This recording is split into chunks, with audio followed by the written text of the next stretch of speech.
Welcome to Breakfast with Larry. Cal, what did you love about doing this series of episodes, you and I?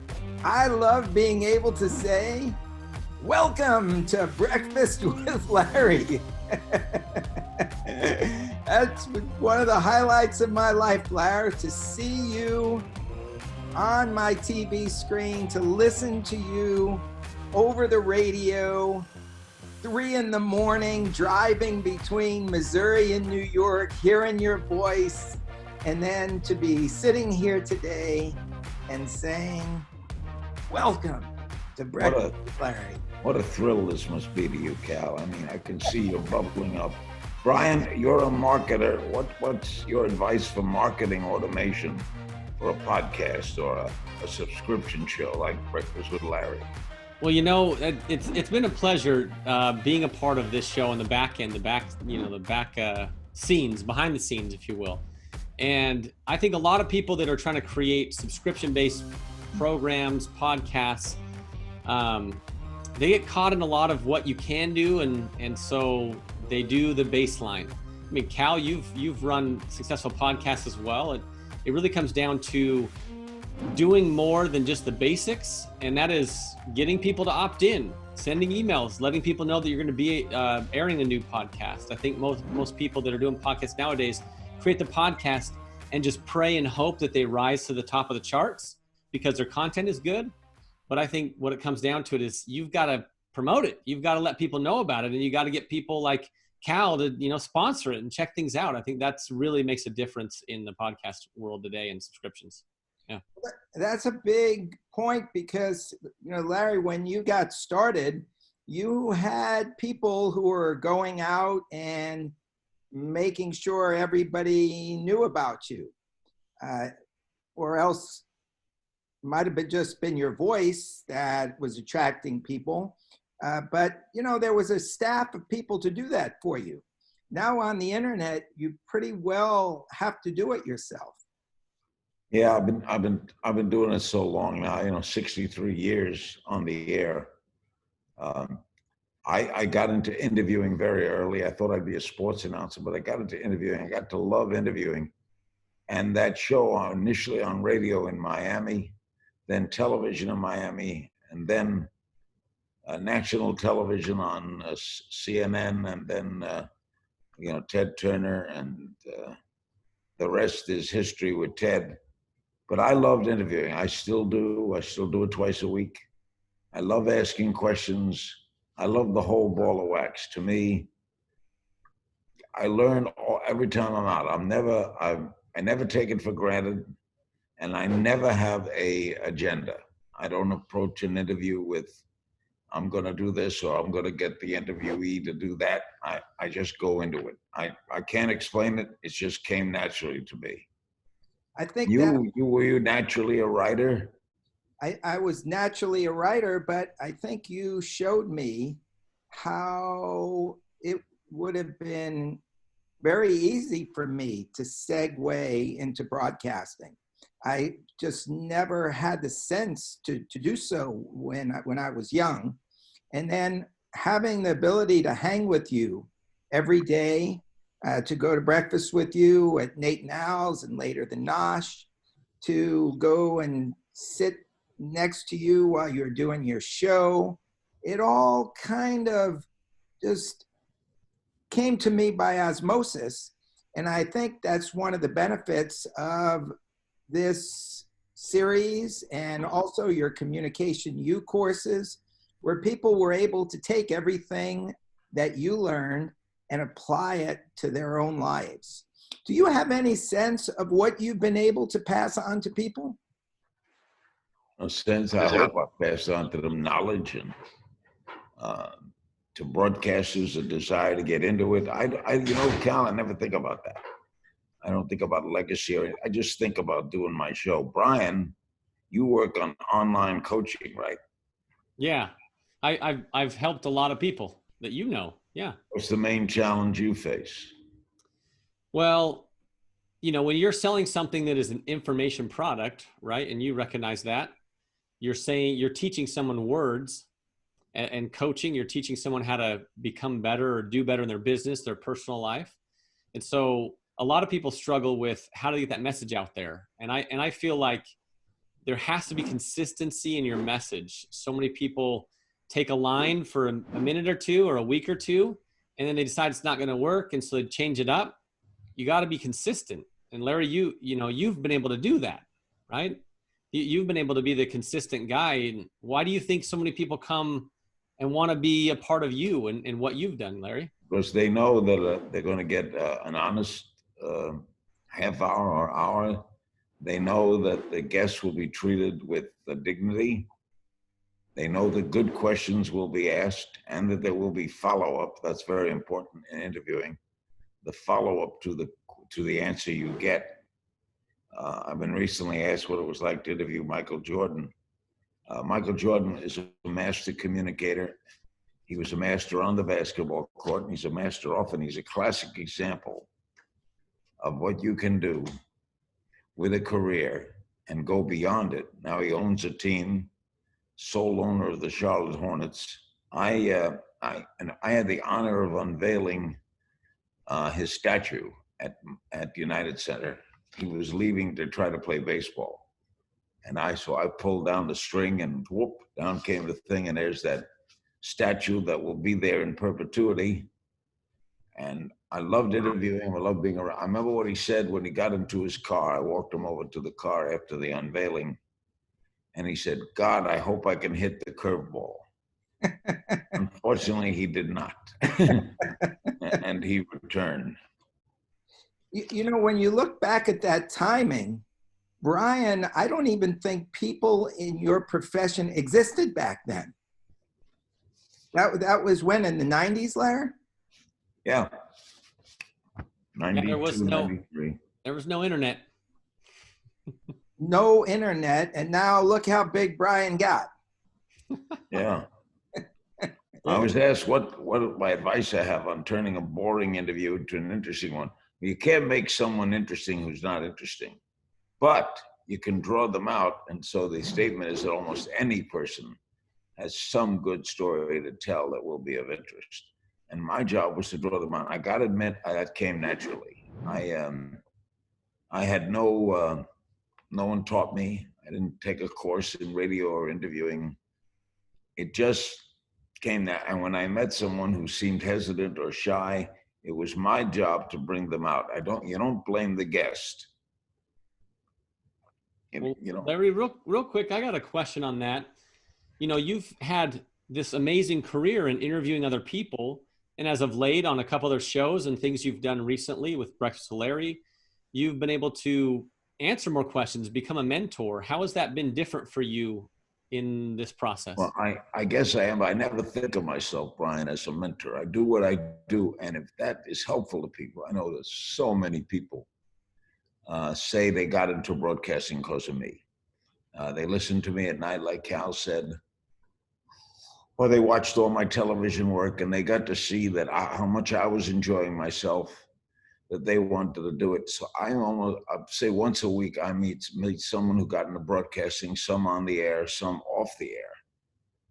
But I guess I was a mentor, not desiring to be a mentor. I was a mentor at what I did because I was good at what I did. What's your favorite about working with me, Cal?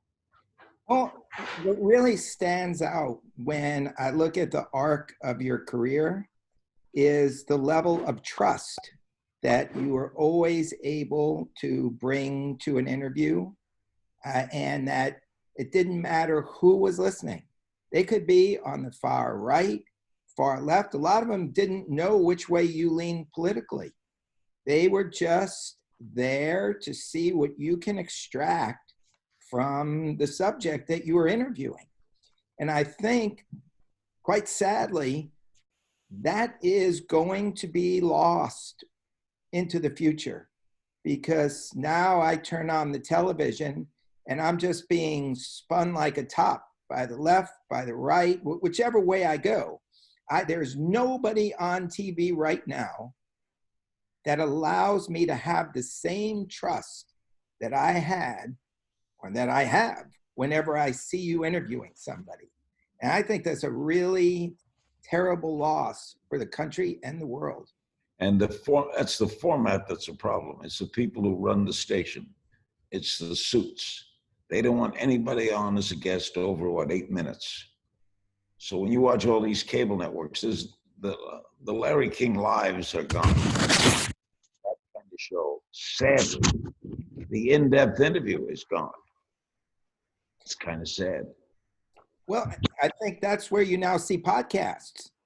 That it's evolved so that you can listen to a podcast and hear an interview for an hour, 2 hours, even 3 hours, which goes back to your start in broadcast. And remember, you had Jackie Gleason on TV. It was like all night. Right. And it's hard to imagine that, seeing that on TV now. But very much the way you started out has evolved into this free world of podcasting. Yeah, podcasting is where it's happening now, right? It really seems to be that's the place where an individual has freedom to do those kind of interviews. And it's people like Brian who allow the message to be spread. Whereas I guess in the old days, you probably had a whole team of people at Turner, at CNN, who are getting your message out around the world. Yeah, sure. Now it's like one podcaster and one guy like Brian, and people are hearing it in Mongolia, in Uganda. It is kind of crazy. Small world. Brian, a lot of people have lost money startups. How do you grow business through advertising? Advertising is one of the best ways now, because of how social media works, that you can get a message out to a lot of people really quickly. And so some people that maybe didn't have a big voice or didn't have a big program behind them, they can, share it on social media and move the needle a lot faster. I mean, we've run ads for people that have gotten, 50,000 or 100,000 views very quickly. Whereas in the past, like Cal was saying, you'd have to go through a traditional media stream and promotion tools to get it out there and get it out to a huge audience. And so I'm a big fan of the social media aspect of advertising, because I mean, right now today, more people are hitting YouTube and Facebook on a daily basis than they are hitting the old school TV shows that are even on some internet stations. And so social media is the way to go. Brian, you've done marketing for a lot of famous people. How can people make money online without having a name? Well, I would say there's some marketing tactics of like joint ventures that I think are critical to the success of a small player. Is get to know and interview other people. So, some people say, like, I have this podcast that's not taking off. It's not going the way I want it to. Well, then go get on other people's podcasts. Go get on other people that are in a similar realm that you are in, and start sharing your message with other audiences that are complementary. Some people think that we have to share a message with, our exact audience, but share a message with someone that's a little bit different than your typical audience and help them out. I mean, that's what's happened on your show. I mean, people got on your show for years, and they had something they wanted to say. You helped them say it, and then now people knew them for it. Yeah. Cal, I heard your interview with Kobe Bryant earlier this year. I've thought about it with his passing. What was your fondest memory of that? And what made him such a good storyteller? I think when I think back on Kobe, I sometimes feel a little emptiness in that I actually got a chance to spend quite a few meetings with him. Were meals, and they were long meals.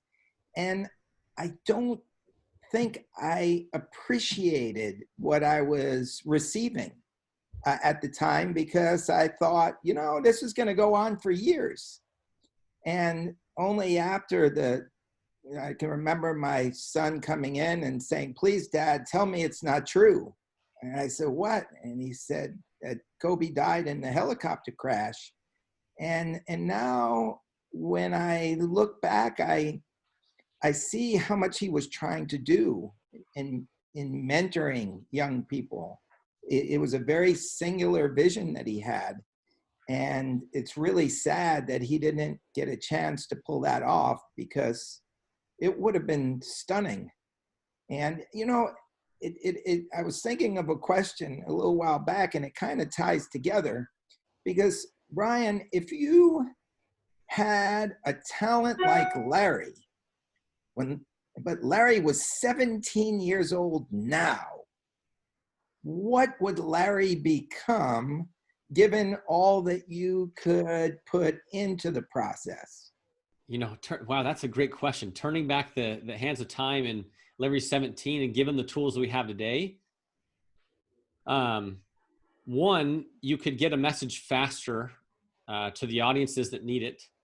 But I think going back to what you said, the differentiator is what would be the difference. Larry King, the way that I see you, Larry, is like Cal said, is this perfect balance of wanting to learn, but not injecting your own opinion on everything that happened. And so that would be, I'd focus on that as a differentiator. And using the tools we have today, we could get it out to millions and millions and millions of people very quickly without needing to spend, you know, hundreds of thousands of dollars to make it happen. I think it'd be awesome. You know, I think, Larry, you have been, even though you don't consider yourself a great teacher to many. I remember you once telling me that I think it was Ohio State reached out to you to do a class on interviewing. Right. And they I told wouldn't know where to start. I wouldn't know where to start. They asked me for a syllabus. I said, what the hell is that?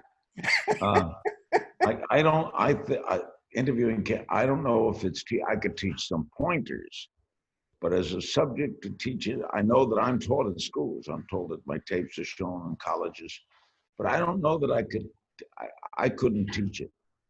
When are we going to do a book again, Cal? We'll do a book and let Brian market it. What do you think? What would you like to say to the world now? You know, it's a really good question, because given the state of broadcasting, what would you like to let the world know? I would do a book, if I were doing another book with you, and I would call it Reflections. And I would lean back on little things there'd be a lot of short things, like Nobody Asked Me But, or It's My 2 cents. Just reflections on everything that has passed. I'm 86 years old. I've had every known disease. But when I reflect back on my life, first, I'm lucky to be here. Two, I have a lot of gratitude. You know, I had a great Swami Satchidananda. I interviewed him once. He's a fascinating guy, totally at peace with himself, Brian. Cal, you'd love this guy. Long beard. 20 years he was silent. He didn't speak for 20 years. Swami Satchidananda. And now he's doing his first interview in America. And I sit down with him and I said, well, you're so peaceful. And he said to me something I don't think of enough. He said, Laddie, when you open your eyes in the morning, you open your eyes, did you deserve that new day? Did you do something to deserve that new day? Since you didn't, how lucky are you? You got another day. What's the difference if it's raining? You got another day. You got a gift. Where did the gift come from? What's the difference where it came from? You got a gift. Live the day with that gift. Why would you get mad at someone? That's stupid. You've got a gift. The guy was something amazing. So I had a gift for gab. I would take things like that into a book with you, Cal. One, because I like working with you. And then we'd have Brian market the book. Well, you know what you just said really ties into the question you asked about Kobe. Because when you think about the power of having a day and to seize it, get the most out of it, as the more we're talking, the more I'm reflecting on how much you meant to people as a teacher in ways you never considered, never had any idea. You were just doing what you loved. but it was there, and all the people that got this show through Brian's efforts got a little piece of that. Brian, was I doing self-marketing? See, I really love the Breakfast with Larry concept because people got a different perspective from you. Now you weren't a different person, Larry. You didn't become like a different human being all of a sudden, but they got to see the inside, right? Like see where you came from and why that mattered to you. I feel like so many people struggle with consistency. They don't become anything. And Larry, you're that, like Cal said, the guy that people go to and think about because they know you for what you did. And so it's easy to want to learn more from you on the back end of where did that come from? Who did you learn from? Nobody. I was always goal oriented. You know, I knew what I wanted to do. I wanted to be in broadcasting. I didn't want anything else. Didn't want to be a doctor, fireman, lawyer. That's what I wanted to do. I focused totally on it and still do. After 63 years, I still focus on what I do. I love doing it. I love everything about the business. And what we learned today, Cal, was stay with it, right? Stay with it. But you know, there's something deeper here that I'm wondering about. How do you stay so comfortable in your own skin? I've never really seen you, especially when there's a microphone in front of you. It's like you are the most comfortable person to ever live on this planet. It's because it's a comfort zone to me. In a sense, it's everyone wants an escape place. I've had one every day of my life. I've got a place to go, which I control. The interviewer always controls the interview. I ask the questions.